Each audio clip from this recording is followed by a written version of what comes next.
Bapak Ibu jamaah yang dirahmati Allah SWT, di era digital seperti saat hari ini, akses informasi, akses ilmu pengetahuan, akses berita sungguh luar biasa mudah didapatkan.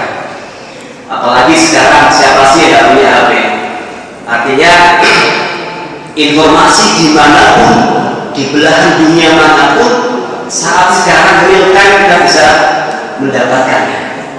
Kemudahan yang diberikan oleh Allah Subhanahu wa Ta'ala dalam mengakses informasi yang begitu mudah ini, kalau tidak kita sikapi dengan bijaksana, kalau kita tidak sikapi dengan sebaik-baiknya, maka bisa menjadi sebuah masalah, bisa menjadi sebuah bahaya. Karena tidak semua informasi yang ada di dalam sosmed, informasi yang kita terima itu adalah benar. Tidak semua informasi yang kita dapatkan itu valid. Maka Islam memberikan cara bagaimana seharusnya seorang mukmin itu mensikapi informasi berita yang sangat mudah kita dapatkan sekarang. Ada beberapa hal yang akan disampaikan. Yang pertama, Islam itu mengajarkan kepada kita bahwa ketika kita mendapatkan sebuah informasi, maka kita harus tabayun, kita klarifikasi, kita cek dan recek. Sebagaimana yang telah ditegaskan oleh Allah Subhanahu wa Ta'ala di dalam Al-Qur'an juga ayat 6, di situ Allah menegaskan, ya ayyuhalladzina amanu in ja'akum fasiqun binaba'in fatabayyanu an tusibu qauman bijahalah fatusbihu ala ma fa'altum nadimin. Wahai orang-orang yang beriman, jika datang kepadamu seorang fasik membawa sebuah berita, membawa sebuah informasi, maka perintah Quran fatabayyanu, maka klarifikasi dulu, cek recek dulu, tabayun dulu. Kenapa? Karena yang ditakutkan oleh Allah adalah antusibu qauman bijahalah. Kalau kita dapat berita tanpa klarifikasi, maka khawatirnya tadi akan menjadikan sebuah perlakuan yang itu nanti kita akan menyesal. Fatusbihu ala manfa'atun nadim, perlakuan yang kita akan sesali. Ayat ini ma'asyiral muslimin, itu sebab nuzulnya. Dan sebab diturunkan ayat ini adalah ketika ada seorang sahabat yang diutus oleh Rasulullah untuk mengambil zakat di Bani Mustaliq. Ketika sampai di sana, sahabat ini ketika pulang, dia mengarang cerita. Ketika mengambil zakat itu, dia diancam mau dibunuh, dan itu diceritakan kepada Rasulullah. Mendengar cerita itu, maka Rasulullah hampir saja memarahi Bani Mustaliq. Lalu turunlah ayat ini. Ma'asyiral muslimin, luar biasa efek dari berita yang tanpa diklarifikasi. Kalau Rasulullah SAW langsung turun wahyu, diberitahu bahwa ini adalah tidak benar, ini adalah berita bohong. Kalau zaman kita, ketika dapat serseran misalnya di WA atau di mana, kan Allah tidak langsung tahu kan, wah ini salah kan, tidak begitu. Dan Muhammad dapat wahyu.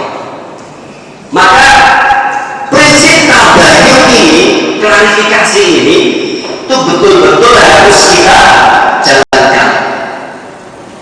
Apalagi kalau ini sudah mengenai kehormatan seseorang.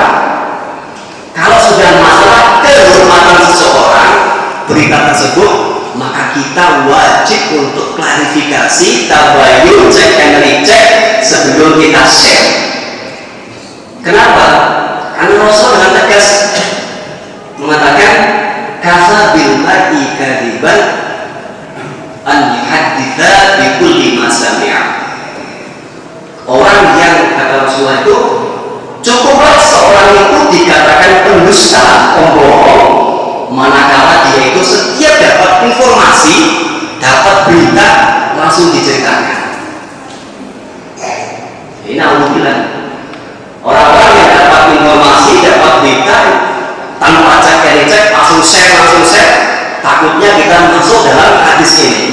Kafa bil mar'i kadiba an yuhadditha bi kulli ma sami'a.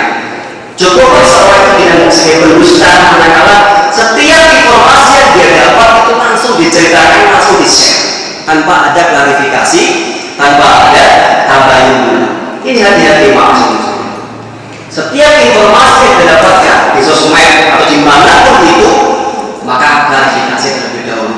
Lebih-lebih kalau ini menyangkut masalah kehormatan seseorang. Kalau seorang muslim itu dijaga oleh Allah, dilindungi kehormatan harta dan jiwanya. Tidak boleh seorang muslim itu menodai kehormatan seorang. Ini hati-hati.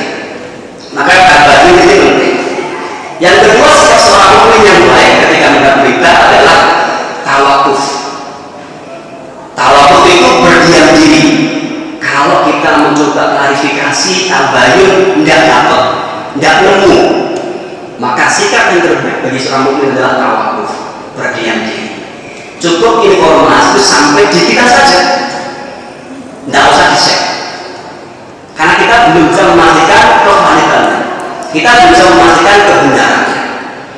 Kenapa demikian, ma'asyiral muslimin? Allah telah menegaskan di dalam surat Al-Isra ayat 36. Wala taqfu ma laysa laka bihi ilm innas sam'a wal basara wal fuada kullu ulaika kana 'anhu mas'ula. Apapun nanti yang kita lakukan, sekecil apapun, walaupun sekedar klik tombol share, ingat, kullu ulaika kana 'anhu mas'ula. Nanti akan dimintai pertanggungjawaban oleh Allah Subhanahu wa taala. Maka kalau kita tidak bisa mengklarifikasi kebenaran berita itu, maka cukup tawakuf, berhenti di kita saja, jangan teruskan. Karena kalau salah berbahaya. Pertanggungjawaban di sisi Allah berat, apalagi menyangkut kehormatan seseorang. Ini berbahaya.